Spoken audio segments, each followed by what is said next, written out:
Gala dinner organizzata f'Għawdex is-sena l-oħra fl-okkażjoni tal-Jum Dinji tat-Turiżmu meta Konrad Mizzi kien għadu jokkupa l-kariga ta' Ministru tat-Turiżmu swit aktar minn 36,000 euro, esklużi l-ispejjeż tal-VAT.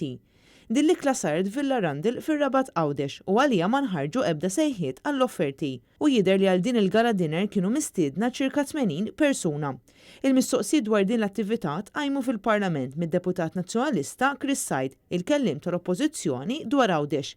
Meta kuntattjat mill-ġurnal In-Nazzjon, Said qal li fil-Parlament huwa staqsa lill-Ministru għal Għawdex Clint Camilleri x'tip ta' offerti u kwotazzjonijiet inħarġu rigward din l-attività, min organizza din l-attività, kemm tħallsu u fejn kienet organizzata din il-gala dinner. Is-servizzi marbutin ma' din l-attività kienu ngaġġati permezz ta' direct order. L-attività saret Villa Randall u għaldaqstant ma kien hemm l-ebda spejjeż relatati mal-kera tal-post. Jidher li ħafna wċin baqgħu xxukkjati bit-berbiq tal-flus mill-Gvern u l-entitajiet tiegħu. Anke fid-dawl tal-fatt illi llum is-sitwazzjoni ekonomika f'Għawdex qed tħasseb lil ħafna wċin, anke minħabba li qed ikompli jolli rasu il-qatt.